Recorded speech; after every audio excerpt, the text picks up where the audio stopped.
Welcome, everybody, and thank you for joining us either this morning, evening, or night, your time. Great to have you for our inaugural kickoff to our web series, ABAC Mastery. For today's session, we're going to bring it all the way back to the basics, where we're going A back to school. Joining me today are our hosts, Mark Berg and David Brossard, who I'll let introduce themselves in a moment. You'll be able to put in all of your questions through the chat window. What we'll try to do is get through them at the end of the presentation, so stick with us, and this should be a lot of fun. On that, I pass it over to you guys. Thank you, Matt.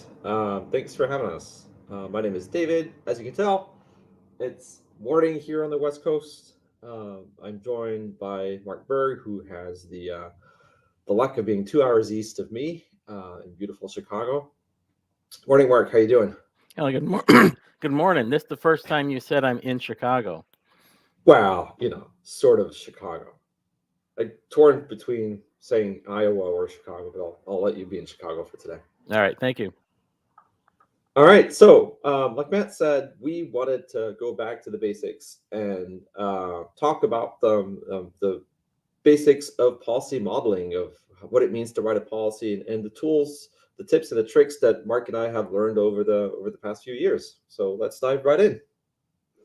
So before we actually go and look at the content, Mark, do you want to give a quick intro of who you are and why do you have all those scars of writing policies?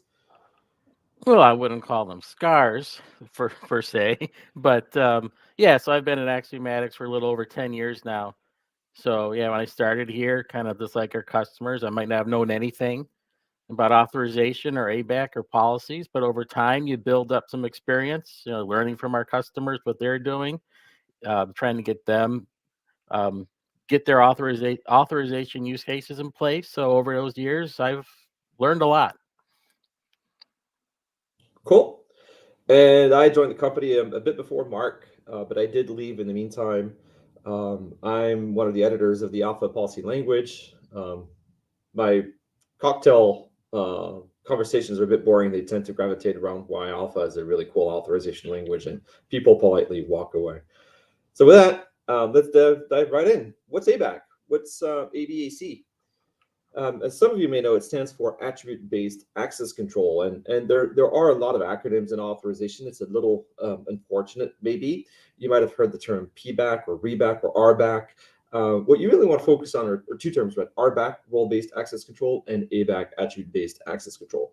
ABAC was formalized by NIST back in 2013, the National Institute of Standards and Technology, who defined what ABAC is, what the architecture is. In ABAC, what you get is, first and foremost, an architecture that says how you protect your application. So you have the notion of a PEP, a policy enforcement point. You have a notion of PDP, a decision point, so on and so forth. We'll show the architecture in a couple slides.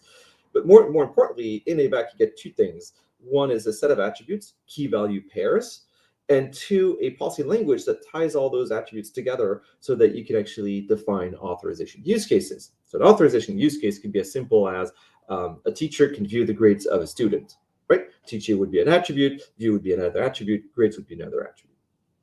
And we'll dive right into those during the course of this webinar. So here's the famous architecture. Mark, do you want to walk us through that flow? Sure, that's a trick. This is supposed to be your slide, but I know. I can handle it. That's fine. Throw me curveballs. So in terms of ABAC, this is an architecture you can use to implement that.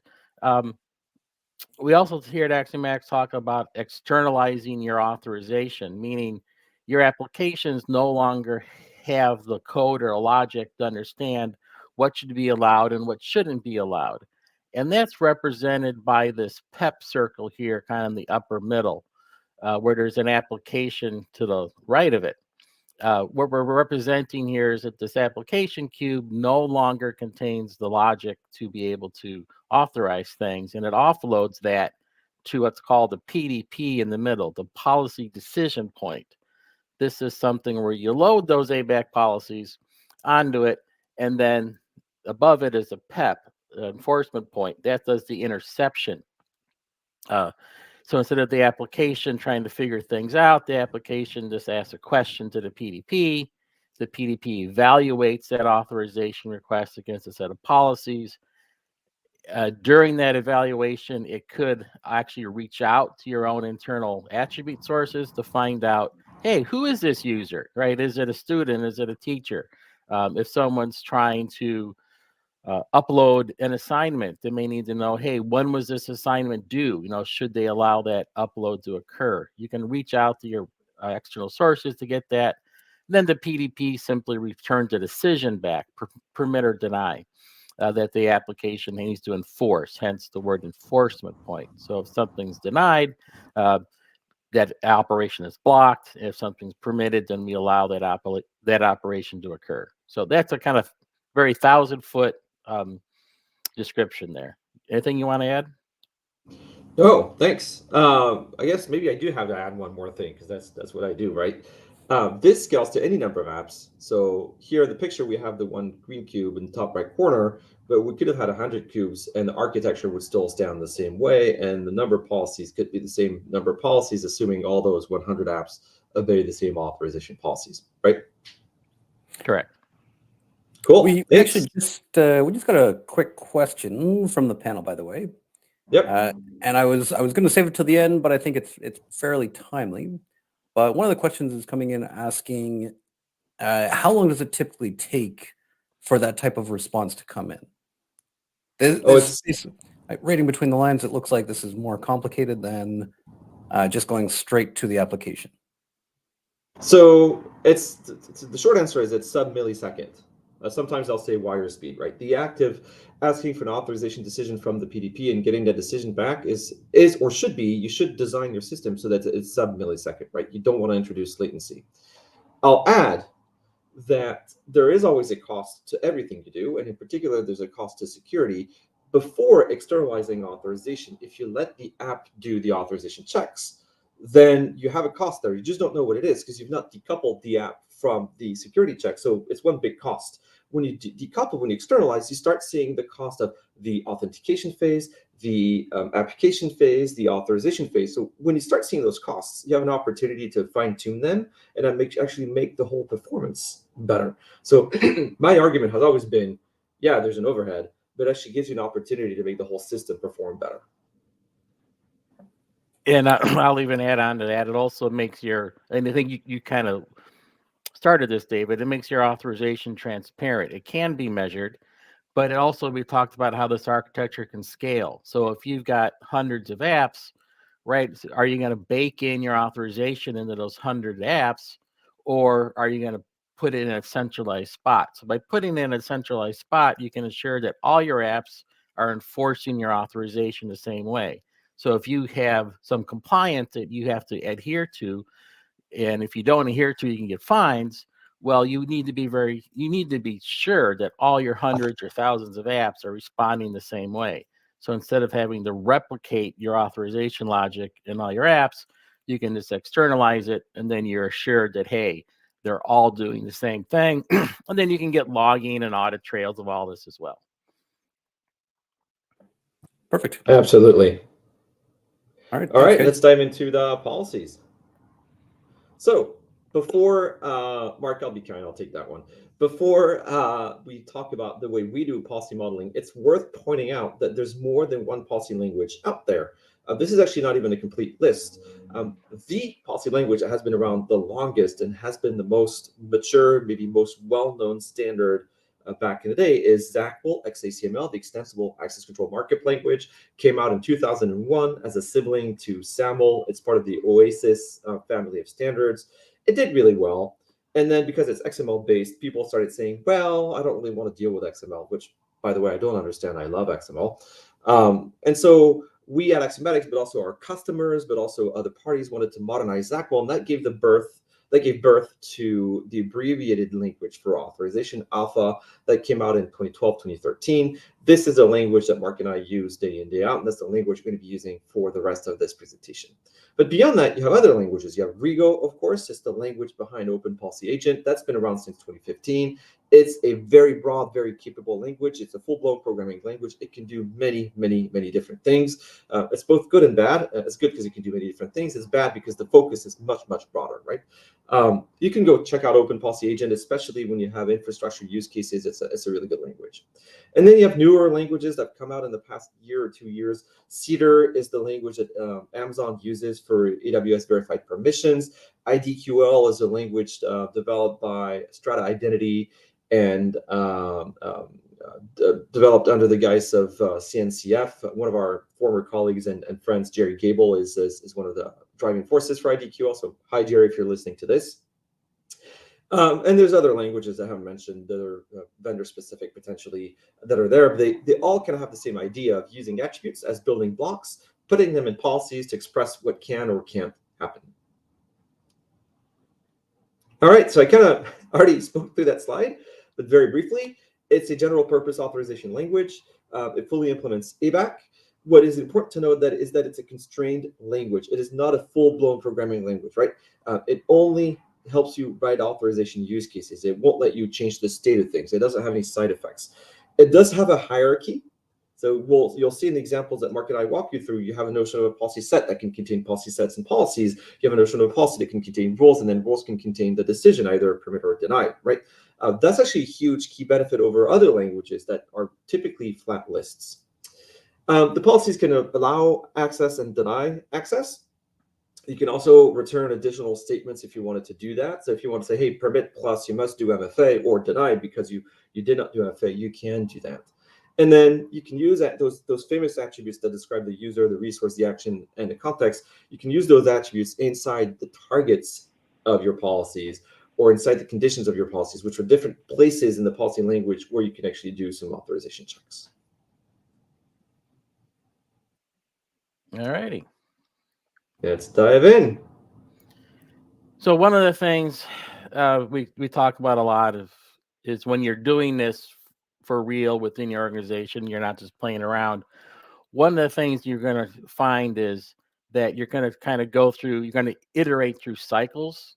You're going to start a little bit, do a little bit of work, do some testing, do some deployments, and kind of take this in chunks. So one of the things that we find is very successful for our customers is to develop some sort of a process, or I'm sorry, if those of you from Canada, you would have to develop a process to something that you can repeat, something you can go through. And we're not going to really dive into this on this session because we could spend probably an hour talking about each one of these slices. But the point here is you want to figure out some sort of repeatable way, because this is going to be something you're not going to just start it this morning and be done at lunchtime. Your authorization requirements are constantly evolving. You're constantly onboarding new types of data or new applications. So you want to find some sort of a process you can follow here. Like very briefly, you want to identify your requirements, from the business perspective.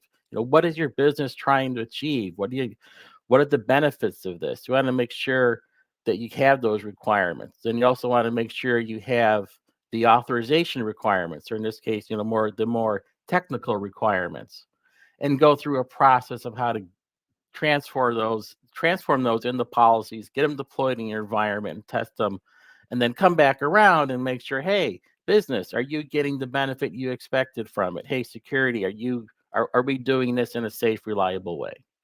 So whatever that is, you want to develop your own process for that. And that life cycle can tack right onto your SDLC life cycle. Like Mark said, the whole point is to be repeatable, predictable, and grow your authorization use cases, your authorization policies over time.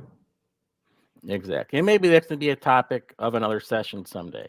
But for now, we're just going to stick to policies, and we're definitely, we are going to do live policy editing. Don't worry. We just want to set the stage a little bit here. We also want to talk about our top 10 list here. So our top 10 rules to a successful policy authoring. I guess I'll take the odds, David, and you can take the evens. All right. So give me the oddball. Alluded to in that policy lifecycle management, when you're really getting going for your enterprise, you want to get, have a project kickoff, if you will. Engage the right stakeholders, right? You may not have the domain knowledge across the entire enterprise, right? The business knows what they need to achieve. They know what problems they're trying to solve. So get a representative from the business on the team. You may need a representative from security on the team. You may need some from operations to do your deployments. It doesn't mean these people have to be around for every meeting and every step of the way. You bring them in at the right time. So when you have a question, you have those people at the ready, and you can go through this process very smooth. Cool. Point number 2 is think plain old English. I think one of the key remnants of RBAC, role-based access control, is that a lot of us in the identity space, we're used to doing role engineering, right? We're used to having 5 different apps that have 5 different sets of roles, and we're trying to fit permissions and entitlements inside of those roles to make them express what we want them to make them express. And when you do that, you end up having very, very complicated requirements, like, oh, a user with the manager XYZ role can get access to the get button feature. Well, that's actually wrong. What you're doing there is you're already doing your role engineering exercise. In ABAC, you should not do that. You should just think plain old English. So you should literally say, oh, I'm dealing with teachers, I'm dealing with students, I'm dealing with janitors and other kinds of staff. And what can they do within this role? Well, they can get access to grades, or the janitor's closet, or the classroom, or the art department's supply, so on and so forth. You want to think plain old English. Don't try to invent things that don't exist. Just use what you have at hand. Yeah, and then another thing is, you get started, when you gather those requirements, you might think, wow, I've got all these different types of data I need to secure.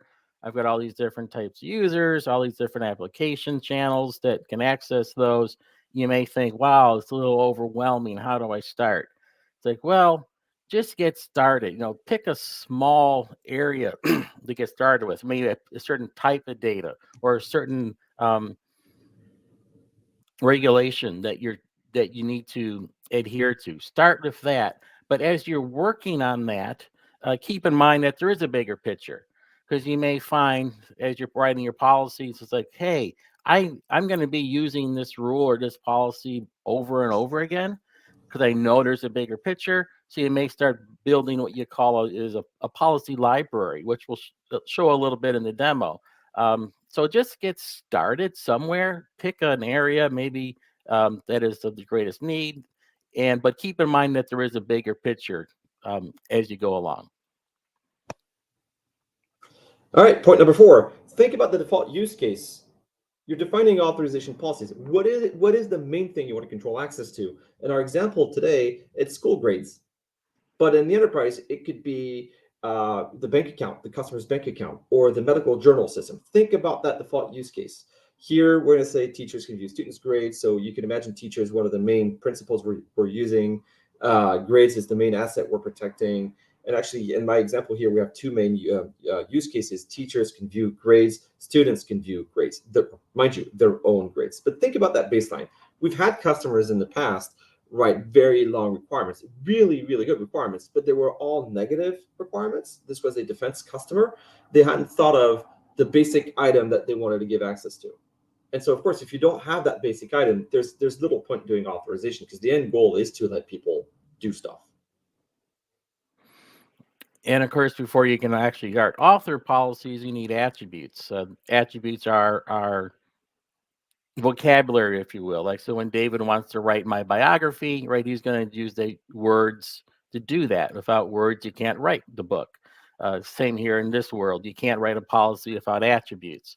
So you just want to keep things simple. We've been talking about teachers and students. Well, those are values of things, and they could be values to an attribute, for example, role. So you could have a role attribute, and you could be a student, you could be a teacher, you could be an administrator, and so on. So you just want to keep this simple as you go along. Don't try to complicate it.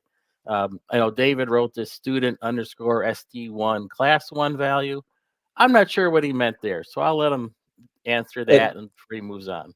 And that's exactly the point. I don't remember what I meant there, and that's the risk. You want to use key natural attributes. You want to use key natural values, because you want the maintenance, the transparency, the understandability much better.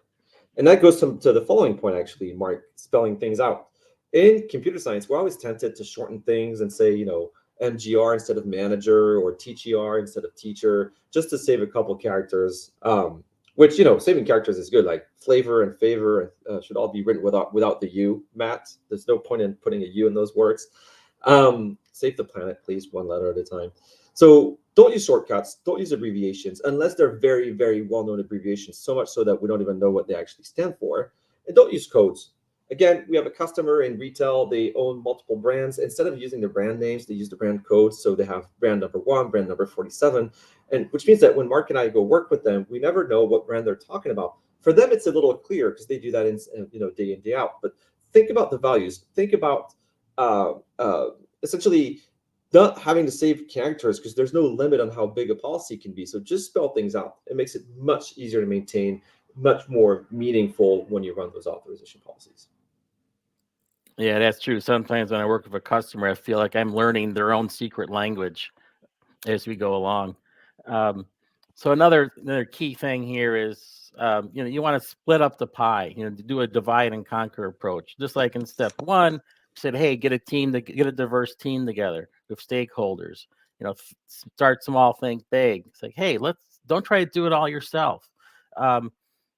So, from a policy perspective, you don't have to write the whole policy yourself if you've got this very large policy. You can have multiple policy authors, or you can have some people writing policy, some people writing tests. You don't have to do it all yourself. And we'll show you ways within the policy how you can divide things up to share that workload. Yep. He talks about pie. I'm hungry. I want to go to the kitchen, get a slice of pie now. All right. So point number 8, define tests upfront.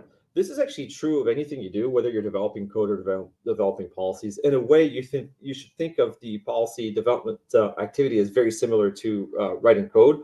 And so think about your tests upfront. If you're going to say teachers can view student grades, define a test that says, can a teacher view a grade? Or who can view grades? You want to do different types of testing, unit testing, what if testing, gap analysis testing. Think about those upfront. The reason for thinking about them upfront is you don't want to implement them once you've implemented the policies, because then you might introduce bias and actually test what you've written and not really test what you should have written. So just keep that in mind. Very similar to test-driven development. Yeah, it also kind of goes into point 7 about sharing the workload. You said if you're the person writing the policies and writing the tests, you may kind of cheat a little bit on the test and just kind of copy and paste your policy into a test, and you're really not proving that you're doing what the business wants there. And what we mean by defining access review requirements is, and David mentioned this earlier, so in the testing, you're writing something, hey, can Marty view his grades? And you expect a permit. But can Marty view Jennifer's grades? You would expect a deny, and you build up a test plan where you say, hey, this is the result I expect from the authorization service. Is this what I'm getting? Access reviews are more of the open-ended ones that David referred to as, well, all right, I know I expect a permit or deny when Marty views grades, but I may want to know, well, who can view grades, or who can edit grades? What's required to be able to edit grades? Or even better, like, who can view the teacher's salaries? If the answer to that question comes back, oh, a user role of principal or user role of school board, that's fine. But if that answer comes back, user role students, you got a problem. So access review is more of understanding what the policy is capable of doing. And that combined with the test gives you a real good picture of what's going on. You said Barty, Mark, but you should have said Ferris Bueller, I think. I think he breaks the access control on grades in that movie. Probably. Which movie takes place in your city, by the way, Mark. Final point here before we move on is document relentlessly. I mean, this is true of any activity you do, but one of the cool things of policy-driven authorization is that because you're dealing with a textual artifact with the policy, it's very easy to write comments, documentation alongside the policy. And Mark has got some great examples to show you later. So do think about documenting relentlessly. And with that, let's move on to the following slide. Now I'm lost. Should I do this one, Mark, or do you want to do this Well, one? I was thinking, I was looking at time. We're Yep. going over. So I'll just say, hey, we're going to talk about attributes, but they're just key value pairs. An attribute has a name. like department, and then it has values. Well, are you in the physics department? Are you in the English department? I think maybe we'll just kind of step over this for now. Otherwise, we're going to run out of time. Yep. Maybe we'll just real quickly kind of talk about attributes this way. As you get started, they would talk about plain English. Gather your requirements in plain English. So this one, students can view their own grades. And this is an exercise we do in our training quite often. It looks simple, but it's a game I like to play of I see attributes. And when you're giving these natural language statements, you need to eventually turn this into a policy. And you literally break out a highlighter like we did here, and you highlight words and understand, hey, students, that's a value of something. What is it? Well, it's a value of a role attribute, or maybe you call it title. Again, whatever you call it in your business, just name the attribute that way. You start gathering up to different values that attribute could have. The verbs in your statements are typically actions, right? They're what is someone trying to do to a given resource? View it, edit it, delete it. Other nouns can be the resources that are being protected, or the resource that's trying to be accessed by the subject here, the student. So in this case, those are grades. So we may create an attribute called resource type or object type. And then in our example, we're using resource identities. Hey, those are grades, right? It could also be other types, could be salaries, assignments, art supplies, whatever you're protecting. And then the ones that are a little harder to find sometimes are these relationship based. So students can do their own grades. So their own defines a relationship, and you need to kind of go back to your own object models to understand, what ownership is. But in our example, we're just saying, hey, we have these grades. Grades are assigned to students. So we have a grade.student attribute, and we compare that to a user identity attribute. So if the grade is for Marty, and Marty is the identity accessing the grade, that element there at the bottom, grades that student equals user identity, would be true. So this is a very quick way of how you can look at your natural language statements, start seeing attributes to prepare for actually writing policies. And this is a perfect opportunity to go ask your manager for a brand new set of highlighters, because that's what we use to find those attributes. Yeah. All right. So we'll step over the next one. I believe we're going to be posting these slides somewhere. Yep. So you can spend a lot of time looking at that later if you want.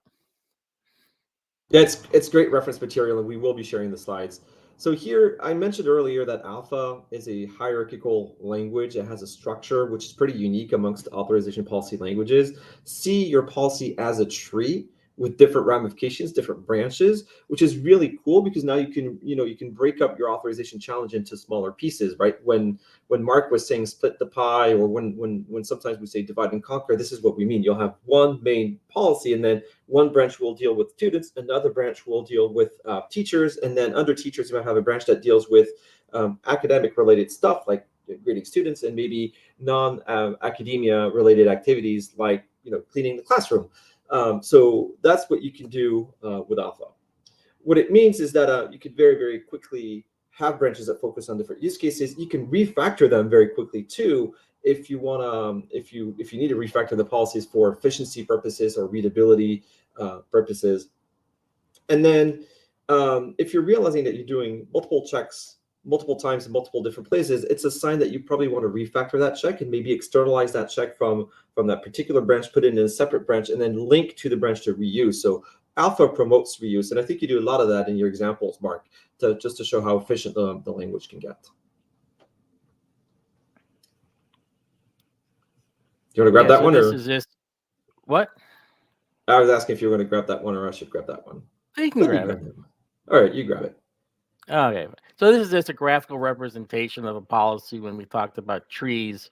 I'll show you one live, but you can see these nodes, and there's kind of different branches here if you follow these links. So you have a branch for, say, viewing grades, or another branch for editing grades, and these can blow out into a tree structure.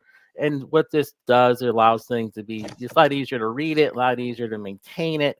You can say, hey, I need to change the authorization for editing, for teachers editing grades. You can quickly find that branch of the tree that has to do with teachers editing grades. And this just scales better, and it's easier for you to understand exactly why things are being granted or denied, instead of having to sort through a long, flat list of things to find what you're looking for. This kind of it's kind of like a binary search tree. You can eliminate half the tree each time you go down a level. It's just much more efficient and easier to maintain. Anything to add there, David? Spot on. Thanks. All right, so here's an example, Mark, that you put together where you could actually write too many checks inside of a single policy or in a single rule in this example. Why is that bad? Like, what's the issue with the sample code that you wrote below, which, by the way, is alpha?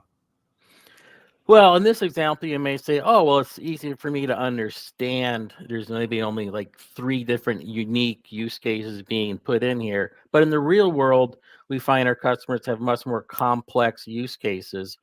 And essentially, if you try to put all your authorization requirements within a single rule, it's almost like you're writing a full application within a single rule without using any classes or methods, or functions or procedures to break things up into modular pieces. And it just gets very hard when you go back to maintain it. It's like, well, wait a minute, I need to change something. It's hard to explain unless you've done it. But you really want to break things up into modular pieces. You understand exactly what rule is implementing which requirement. So in this case, it seems natural to want to cut it down the path of role, because we have three different roles: student, teacher, and parents, and maybe we'd want to have one policy per role, right? Exactly. So hopefully we'll show that as we start authoring the policies, how you can refactor that into something that does have structure. And instead of putting everything into one rule, you can start building a policy tree. And it also makes it easier to show to other people. And here's an example, right, where we've actually moved out the grades attribute, or the resource identity attribute, as you said, to the very top level inside of that policy set grades. And then that grades policy contains an action policy viewing grades in this particular case. And that policy itself contains another policy that focuses on the role the user plays in your example, student. So it now means that the policy for grades could contain policies for viewing, editing, deleting, so on and so forth, amending, and each one of those action policies could contain a policy per persona: student, teacher, principal, so on and so forth. And that already has given us a bit of a structure. Right. In the real world, in our example, is we only have one way that a student can access grades. But in the real world, for a given resource action role combination, there could be multiple ways that identity can access that resource. So instead of putting them all in the one rule, if there's 10 ways, create 10 rules. Don't try to put each unique requirement in the same rule.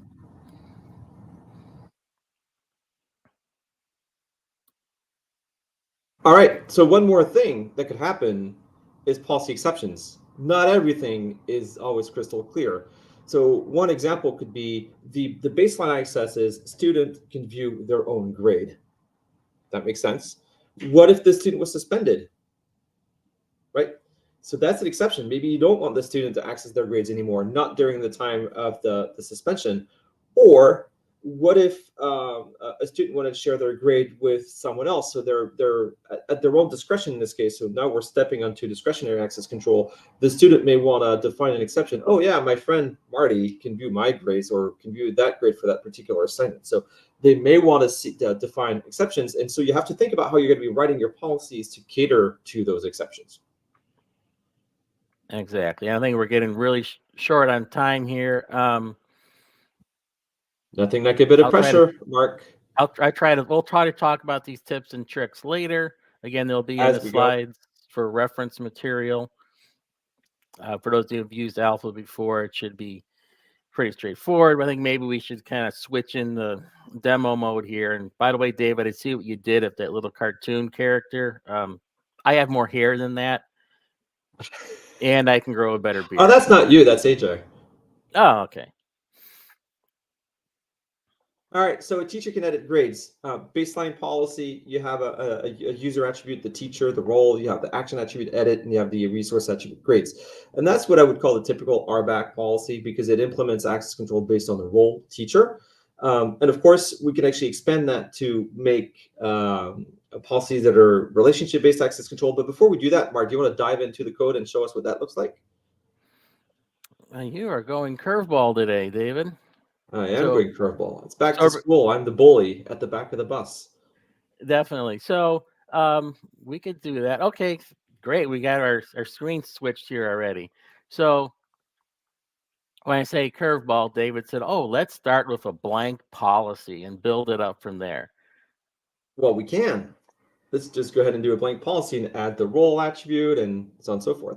All right. So I'm going to come in here. We're not going to talk about how to use all this. So I'm just going to kind of dive in here. We'll start building it up, and then through the magic of TV, I'll drop in one that's already written. So I just created an alpha file here within my project.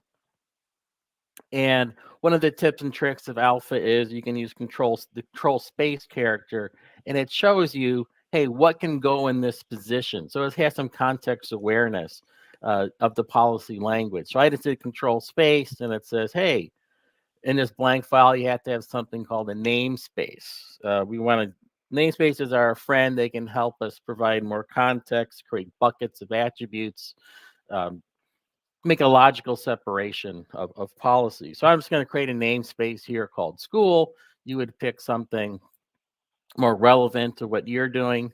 And then from here, you kind of try to really helps to be prepared and have an idea of where you're going. So I know I'm going to create a policy. So I'm just going to select policy from this list, and I'm going to call it main. And then we have to have something called combining algorithms. We won't really get into the policy language here, but those are how we resolve multiple policy trees being evaluated. So for now, I'm just going to put a combining algorithm of deny unless permit here. So when we talked about authoring policies, the first thing you need to do is have attributes, right? I can't write a policy about roles of teachers or roles of students unless I have an attribute first. So we need to define some attributes. So I'm going to go ahead here. I'll just going to create one or two attributes. I'm not going to make you watch me do this, especially now we're really short on time. So I'm just going to create another namespace here to contain my attributes. And I'm going to say, hey, these are user attributes. And attributes contain an identifier, a category, and a data type. So when I define an attribute, I need to give it a name. So I think David talked about a role attribute. So I'm going to create an attribute role. And then that's going to have, and then that's going to need three things. I hit control space again, and it says, hey, within this attribute element, you need to define a category, an ID, and a type, so a data type. So you can do this in any order you want, whatever works for you. I like to do ID first. It just seems to make sense for me. And I'm going to call this user role, which is really just the same. It's a concatenation of its namespace and its attribute, user role. You don't have to do it. You can do it different, but it is fine things. They're a lot easier to manage if you do it that way. Now, if I do control space again, it's smart enough to know, hey, you already did ID. You need to fill out one of these other two. So I can do the data type, the control space. I can do a string. And then the last one would be a category, which gives us some context of what this is about. Is it about the user? Is it about a resource being protected? Is it something about the environment, like time of day? So I could keep on going and start building up a bunch of attributes here. And so if I wanted to do a policy here, about students, I could put in a target clause that's going to target, hey, what is this branch for? Well, it's for anyone with a user role. And again, this knows about the attributes that I've defined. It's aware of the dictionary. I don't have to remember what they're called. It gives me a lot of help. And I can say, oh, well, if that is student, then, whoops, I cannot type. I tried to hire a typist once, but he charged too much. So I have to do it all myself. So I can build a policy branch here that's called user role, and this is for a student. And then within this, I can put all the rules about students.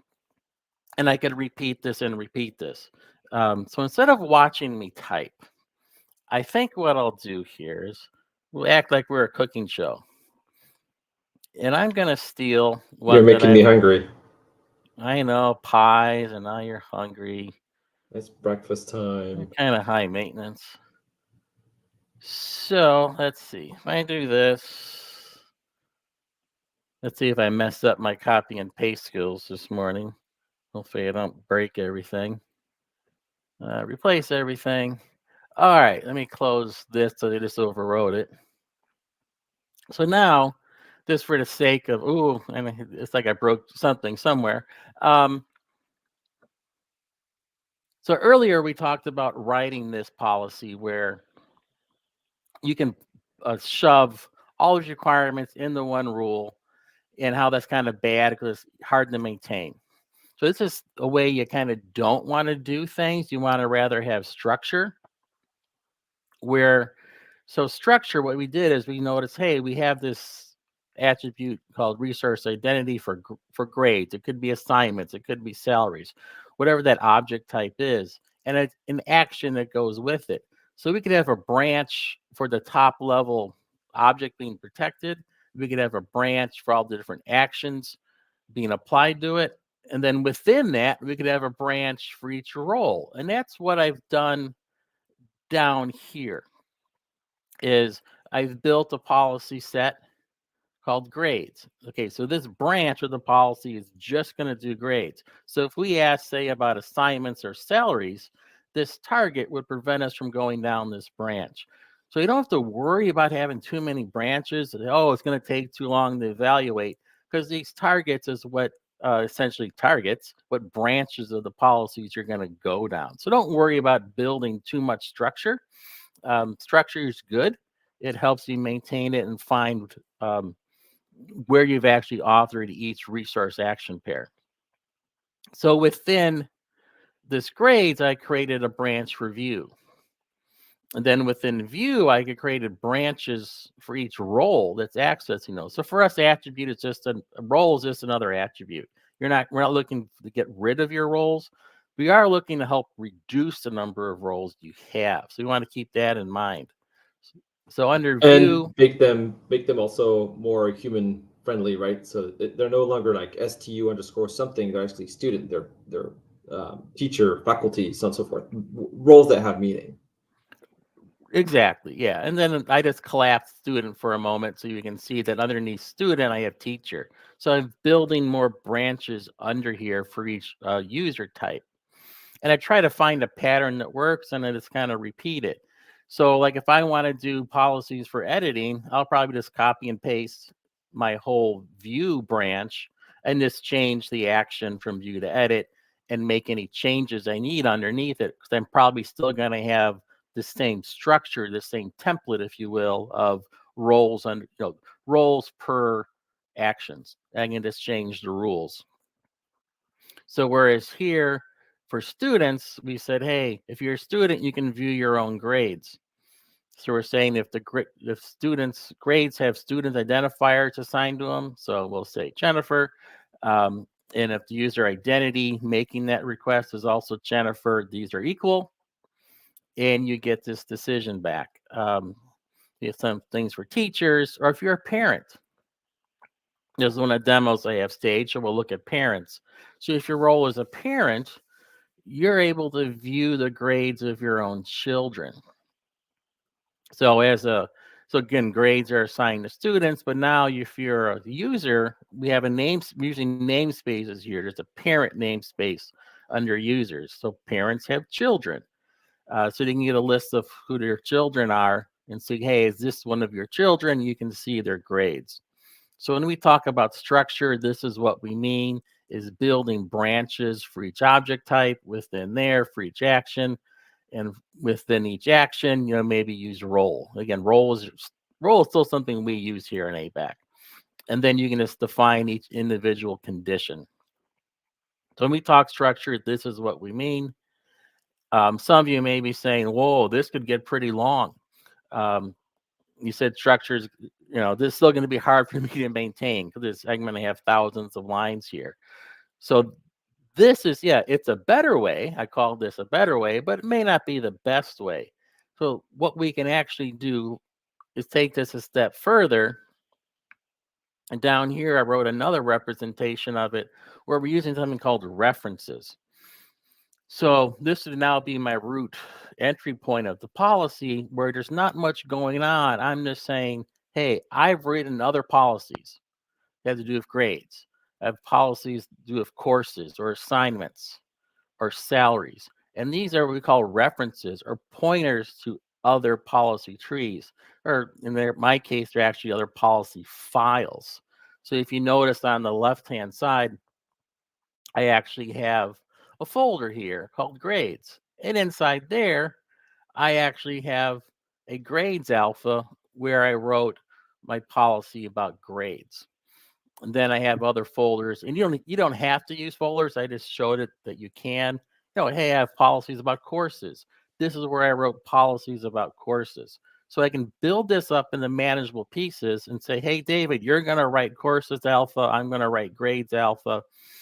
And then say as a central administrator, I just write the top part of the policy tree and I do references to everybody else's work and bring them all together. Time is really not our friend. David, we've talked too long. I blame you. Yeah, of course. I'm the bully at the back of the bus. I blame other people.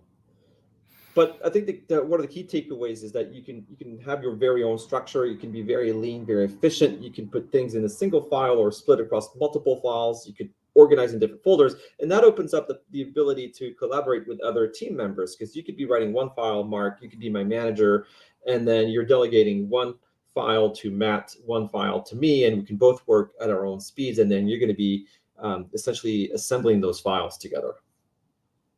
Exactly. That's what helps with the scalability of it. And of course, sometimes, too much of a good thing could be bad.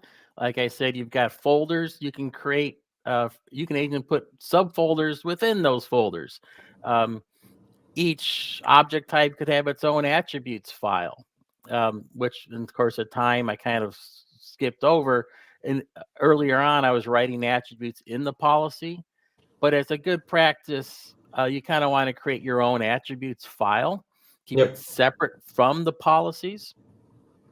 That's another trick and tip there is, yes, you can intermix attribute definitions within the policy files, but just kind of separate it.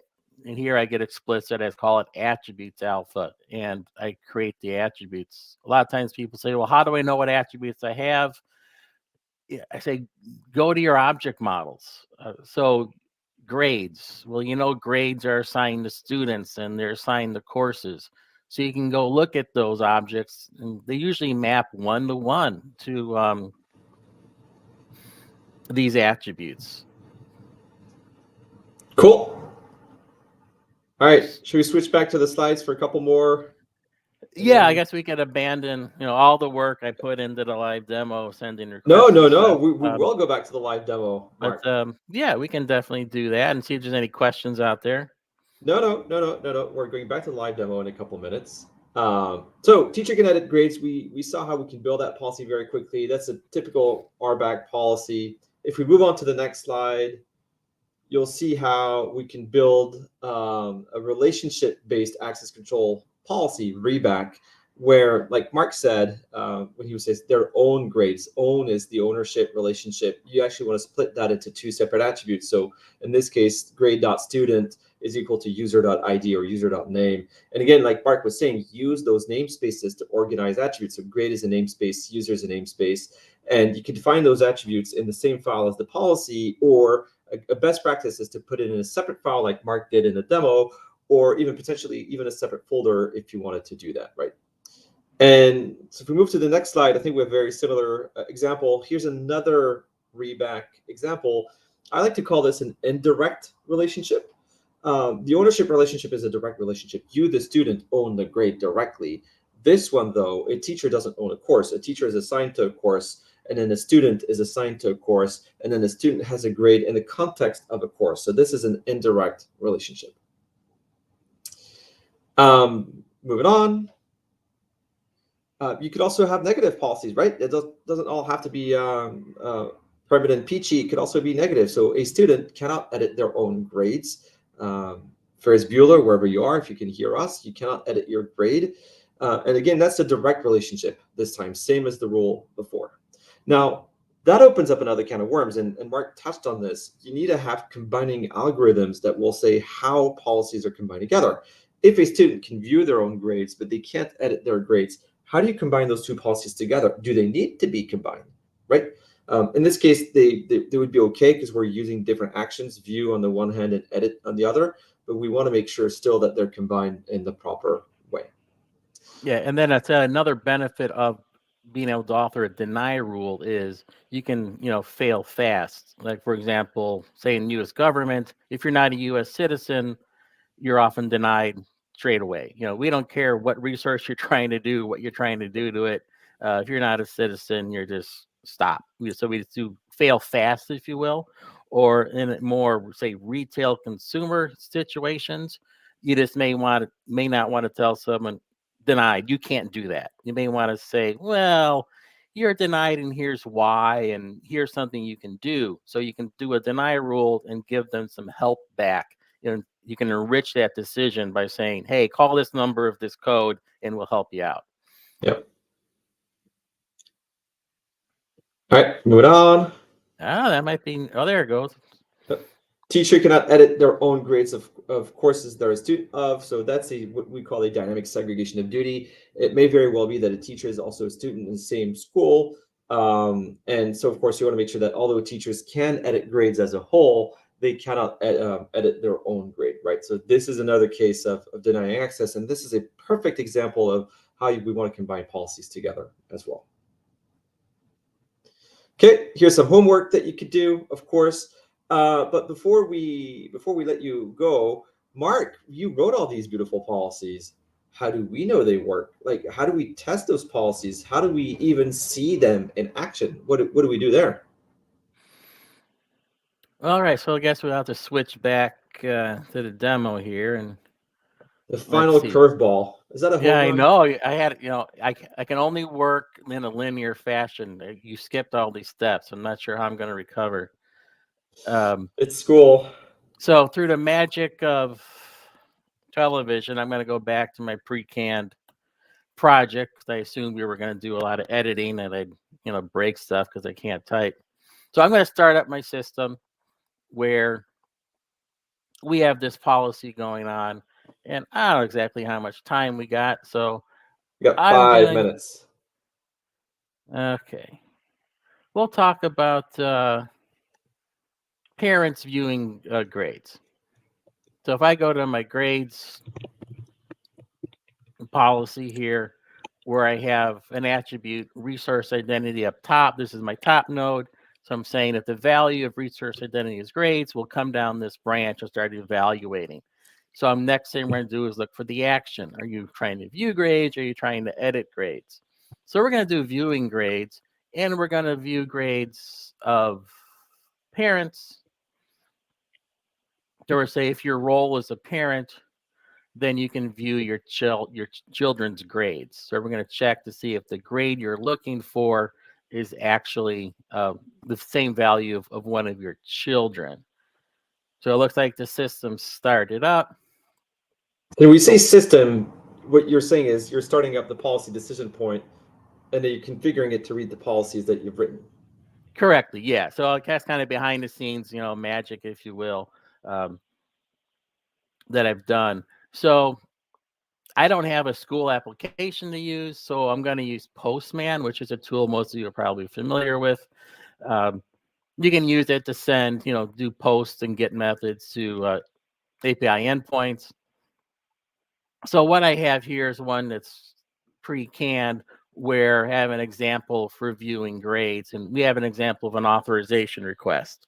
So in this authorization request, we won't get into all the details of it, but this is where you send in what you know from the application's point of view, the attributes and the values.